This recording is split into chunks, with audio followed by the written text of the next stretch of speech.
नूंह में हुई हिंसा का असर अब गुरुग्राम में भी देखने को मिल रहा है, जिसकी वजह से प्रशासन ने आज सभी शिक्षा संस्थान बंद करने के आदेश जारी कर दिए हैं। तो वहीं सीएम मनोहर लाल भी पूरे मामले पर नजर बनाए रखे हैं और उन्होंने पुलिस को सुरक्षा के कड़े इंतजाम रखने के निर्देश दिए हैं।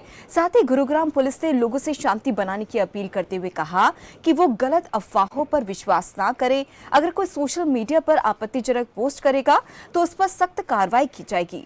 इसके साथ ही नूंह के पूर्व विधायक चौधरी जाकिर हुसैन ने भी लोगों से शांति बनाए रखने की अपील की है।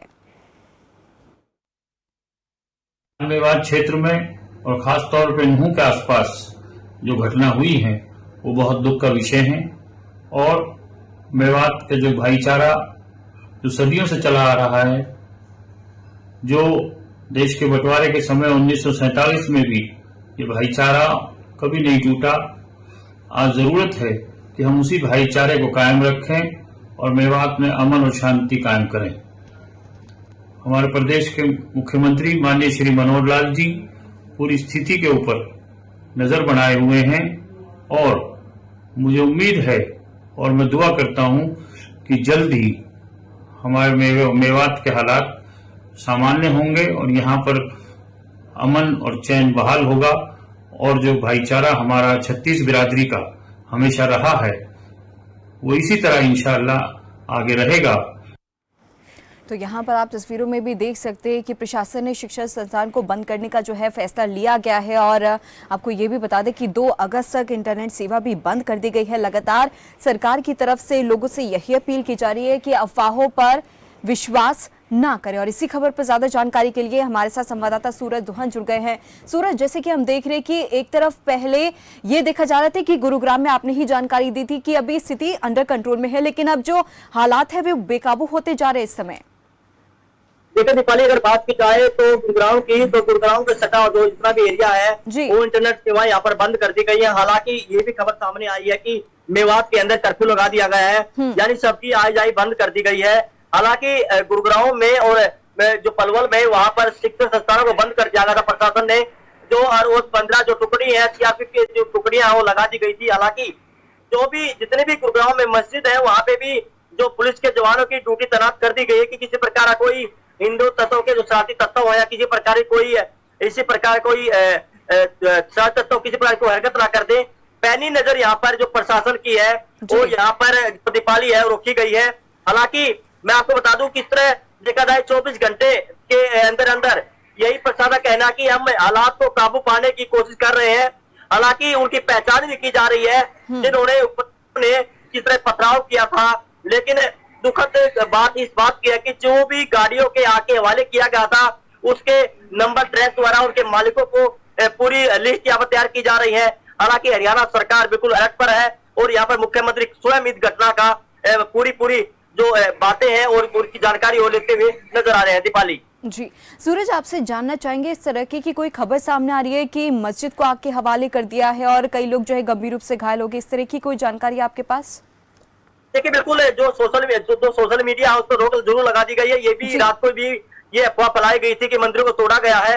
हालांकि सोशल मीडिया के जरिए भी बताया गया कि मस्जिद के ऊपर पथराव की है या तोड़ा गया है, लेकिन इस पर कोई भी अभी पुख्ता जानकारी नहीं हुई दीपाली, क्योंकि जब तक पुख्ता जानकारी नहीं होगी जब तक हम दर्शकों को नहीं बता सकते। हालांकि प्रशासन की पैनी नजर जरूर है और प्रशासन ने भी सोशल मीडिया पर जिस तरह की अफवाहें करने वाले जो शरारती तत्व लोग उस पर भी पूरी पैनी नजर की हुई है कि अगर सोशल मीडिया पर कोई भड़काऊ बयान कोई देता है, कोई इस तरह की कोई वीडियो वायरल करता है तो उसके खिलाफ भी कार्रवाई की जाएगी। हालांकि सोशल मीडिया से लेकर अलग अलग एरियो में चप्पे चप्पे पर गुरुग्राम पुलिस के साथ साथ सटे हुए गुरुग्राम में जितने भी रास्ते जाते हैं वहीं पर जो सीआरपीएफ के जवान हैं और जो टुकड़ियां हैं वो यहाँ पर वहां पर तैनात कर दी गई है और सबकी आवाजाही बंद कर दी गई है कि किसी तरह के हालात को काबू पा लिया जाए। दीपाली जी, सूरज, जैसे कि सभी लोग जानते हैं कि गुरुग्राम जो है वहां पे बहुत बड़ा हब है, काफी मल्टीनेशनल कंपनीज जो है वहां पर मौजूद है इस समय, तो क्या हालात है वहां को लेकर? क्या दफ्तर अभी भी खुल रहे हैं या क्या कोई ऐसी जानकारी इसको लेकर? देखिए बिल्कुल इतना जरूर है, जो कल जो दुखद घटना हुई मेवात में और जो 2 समुदायों में ही 2 गुटों में ही उससे भी आहत कुछ लोग जो गुरुग्राम में डरे हुए हैं, सहमे हुए हैं। जो आसपास जो कंपनियां हैं वो बंद जरूर कर दी गई हैं।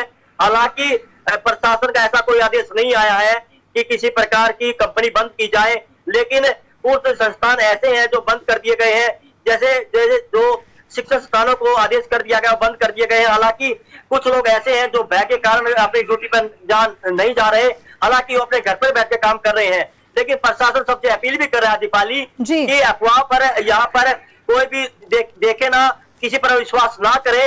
अगर कोई भी इस तरह की जो वीडियो वायरल करता है, कोई अफवाह फैलाता है, तो तुरंत प्रशासन को इसकी जानकारी जरूर दे। हालांकि मेवात के अंदर जो रोज का मेव के अंदर जैसे भी जाते हैं, नू मेवात जाते हैं, वहां पे जरूर रोक लगा दी गई है, मीडिया की पाबंदी लगा दी गई है दीपाली, कि वहां पर मीडिया भी कोई कवरेज नहीं कर सकता, क्योंकि इंटरनेट सेवाएं सबकी बंद कर दी गई है।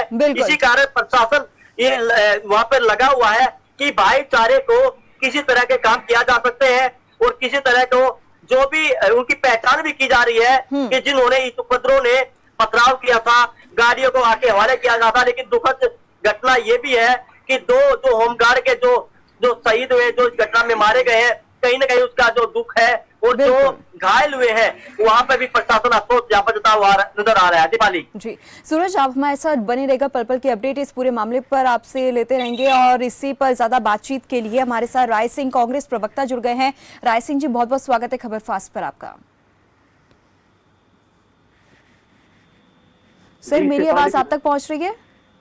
आवाज आ रही है आपकी? जी सर, मेरा सबसे पहले सवाल आपसे ये है कि ये जो घटना हुई है हरियाणा में तमाम जिलों में, इसको आप किस तरीके से देखते हैं?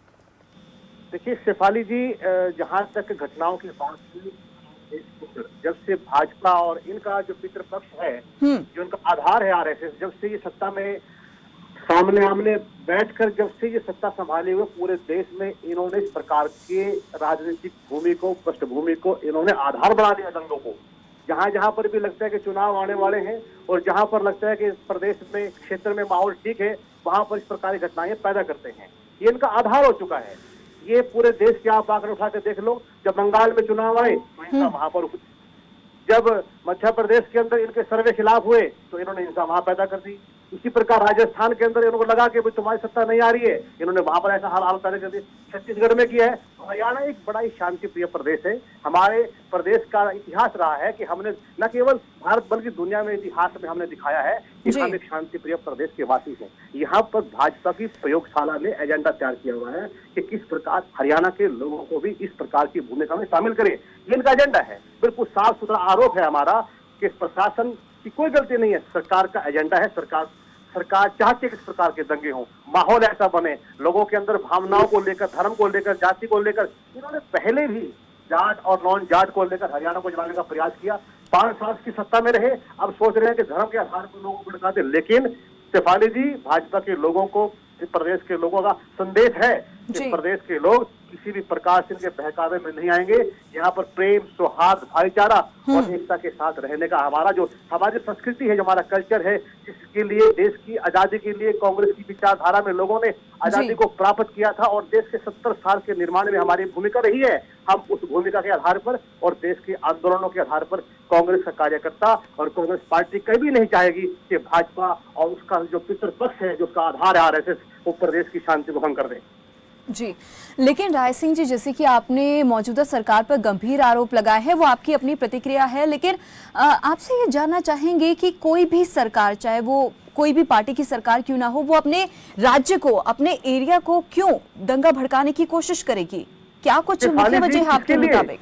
शेफाली जी, इस प्रकार की जो नैतिकता होती है, इस प्रकार का जो आधार होता है प्रदेश के लोगों को बचाने का, रक्षा करने का, वो लोगों को होता है जिन्होंने प्रदेश बचाया है, प्रदेश बनाया है, देश की आजादी के लिए लड़े हैं। उन लोगों की विचारधारा होती है वो कांग्रेस जैसे संगठनों की, इनकी नहीं है।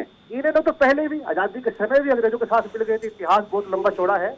स्वतंत्रता आंदोलन में जितने भी मुख्य आंदोलन हुए, ये आरएसएस के लोग भाग खड़े हुए थे।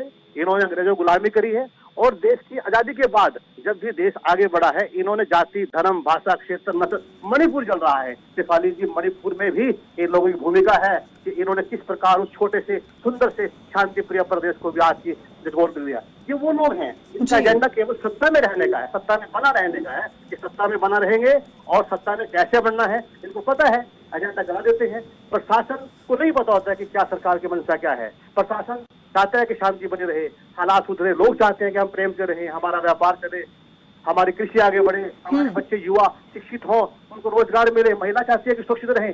लेकिन ये जो एजेंडा में सरकार बैठी है, इनका जो प्रदेश के लोगों का जो एजेंडा है, वो चाहते हैं कि हरियाणा में भी इस प्रकार के माहौल पैदा किया जाए कि शांति भंग हो। जी चलिए, राय सिंह जी आप हमारे साथ बने रहेगा। वहीं दूसरी तरफ हमारे साथ सत्यवर्ष शास्त्री जी जुड़ गए हैं, जो कि बीजेपी प्रवक्ता है। सत्यवर्ष शास्त्री जी, बहुत बहुत स्वागत है खबर फास्ट पर आपका। नमस्कार जी, धन्यवाद जी। सत्यवर्ष शास्त्री जी, जैसे कि हम देख रहे हैं कि राय सिंह जी ने गंभीर आरोप लगाए हैं मौजूदा सरकार पर कि सत्ता के लालच में आकर बीजेपी इस तरीके की हरकत कर रही है, एक एजेंडा जो है वो चलाया जा रहा है। ये धूर्त भरी राजनीति करने वाले धूर्त किस्म के लोग इस टीवी पर बैठकर जो भाषण दे रहे हैं, इन धूर्तों के लिए मैं ये पूछना चाहता हूँ। धूर्त लोगों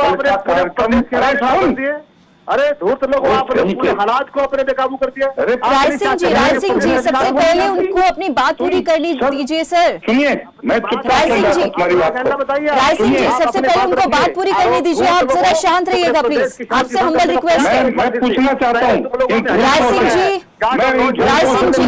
हूँ राय सिंह जी जरा शांत लीजिए कि आपकी बात, मैंने आपकी बात सुनी है, आप उनकी बात एक बार सुन लेते हैं। के दो टुकड़े हुए, जिस मेवात में आज ये घटना हो रही है, इस मेवात को यहाँ मुस्लिमों को रोकने का काम तुमने किया।